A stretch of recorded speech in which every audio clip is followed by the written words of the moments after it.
చేసిన అంతా కూడా తెలంగాణ ప్రజల తెలంగాణ ప్రజల ఆశీర్వాదంతోనే సాధ్యమైంది.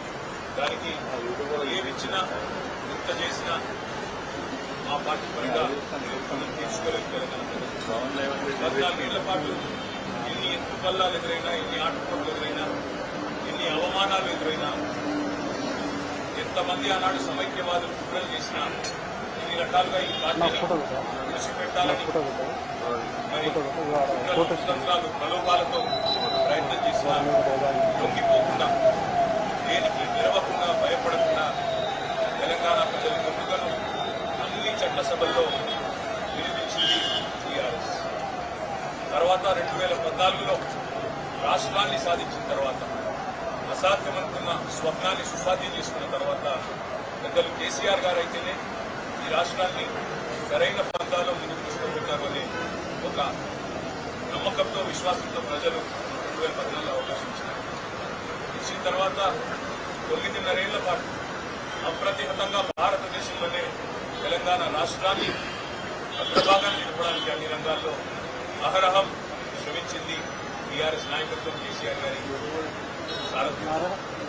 మరి 9.5 ఏళ్ల పరిపాలన అనంతరం కేవలం తెలంగాణ ప్రజలాకాంక్షలే కాదు, తెలంగాణ ప్రాంతంలోని, తెలంగాణ రాష్ట్రంలోని ఇక్కడి వనరులను సద్వినియోగం చేయడమే కాదు, ఇక్కడ ఉన్న సమస్యల పరిష్కారమే కాదు, భారతదేశానికే మన రాష్ట్రం ఒక రోల్ మోడల్ గా, దిక్సూచిగా మారిన నేపథ్యంలో జాతీయ స్థాయిలో కూడా మన ఆలోచన విధానాన్ని జాతీయ పార్టీగా రూపాంతరం చెంది ముందుకు పోవాలని ఒక నిర్ణయం పెద్దలు కేసీఆర్ గారు తీసుకున్నారు. దానికి అనుగుణంగా మహారాష్ట్రలో, ఇంకా ఇతర రాష్ట్రాల్లో కూడా కొంత కార్యాచరణ కూడా ప్రారంభించినాం. బ్రహ్మాండమైన స్పందన కూడా వచ్చింది. కానీ దురదృష్టం 2023 డిసెంబర్లో జరిగిన తెలంగాణ ఎన్నికల్లో మనకి అనుకున్న ఫలితాలు రాకపోవడం వల్ల అనుకున్నంత వేగంగా ముందుకు పోవడం లేదు. కానీ నాకైతే సంపూర్ణమైన విశ్వాసం ఉంది. కేసీఆర్ గారు ఏ పని తలపెట్టినా, ఏ కార్యాన్ని తీసుకున్నా చివరిదాకా తీసుకెళ్లే నాయకుడు, చివరిదాకా ఆ లక్ష్యం సఫలమయ్యేదాకా ముందుకు పోయే నాయకుడు కేసీఆర్ గారు.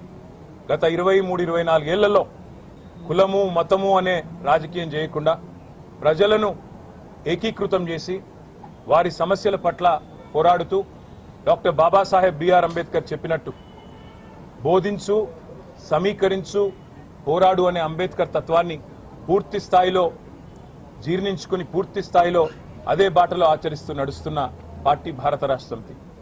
ఒక ప్రజాస్వామిక పందాలో లక్షల సంఖ్యలో ఎక్కడికక్కడ ప్రజల్ని సమీకరిస్తూ, వారికి ఏ సమస్య వచ్చినా పోరాడుతూ, ప్రజాస్వామ్యంలో ప్రజల యొక్క ఆలోచన విధానాన్ని ప్రతిబింబిస్తూ ముందుకు పోతా ఉన్నాం. 24 సంవత్సరాల్లో ఈరోజు నిండుతున్న సందర్భంగా నేను మా గులాబీ సైనికులు, మా అన్నదమ్ములు, ఆడబిడ్డలు, ముఖ్యంగా మాకు అఖండమైన ప్రేమను, అపారమైన విశ్వాసాన్ని నింపిన తెలంగాణ ప్రజలకు శతదా సర్వదా పాదాభివందనం చేస్తూ వారికి రుణపడి ఉంటామని చెప్తూ, మీ తరపున మీ గొంతుకై కొట్లాడుతూనే ఉంటాం. అప్పుడప్పుడు కింద పడవచ్చు, అప్పుడప్పుడు పైన ఉండవచ్చు. విజయాలకు పొంగిపోము, అపజయాలకు కుంగిపోము.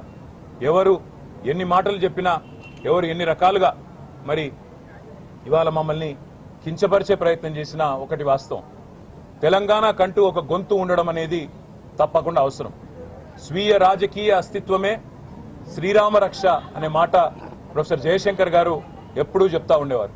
ఇవాళ తెలంగాణ కంటూ ఉన్న ఇంటి పార్టీ, తెలంగాణ కంటూ ఉన్న ఒక గొంతుక ఇవాళ కేసీఆర్, బీఆర్ఎస్.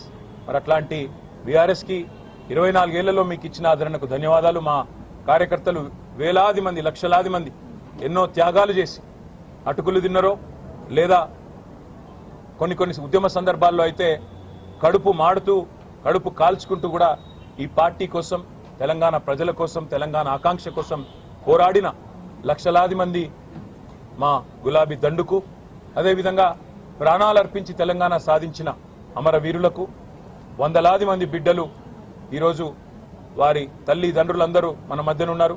వారికి పేరు పేరున మాకు 24 ఏళ్ల ప్రస్థానంలో సహకరించిన ప్రతి ఒక్కరికి రుణపడి ఉంటాం. ప్రతి ఒక్కరికి కూడా మళ్ళీ మీరు చూపిన బాటలో మా నాయకుడు కేసీఆర్ గారు ఏ ఆశయంతోనైతే ప్రజలు కేంద్ర బిందువుగా ప్రజల సమస్యల పరిష్కారమే ప్రధాన ఇతివృత్తంగా కదలాలనే ఒక స్ఫూర్తిదాయక సందేశం ఇచ్చినారో వారి ఆశయాలకు అనుగుణంగా వారి ఆకాంక్షలకు అనుగుణంగా ముందుకు పోతాం, పునరంకితం అవుతాం తెలంగాణ ప్రజాసేవకు అని చెప్పి మరొకసారి మీ అందరు కూడా తెలియజేస్తూ సహకరించిన మీడియా మిత్రులకు కూడా 24 ఏళ్లుగా యాజమాన్యాలు సహకరించినా సహకరించకపోయినా మా పాత్రికేయ సోదరులు కూడా అడుగడుగున సహకరించినారు. మా జర్నలిస్ట్ మిత్రులు అందరికీ కూడా పేరు పేరున ధన్యవాదాలు.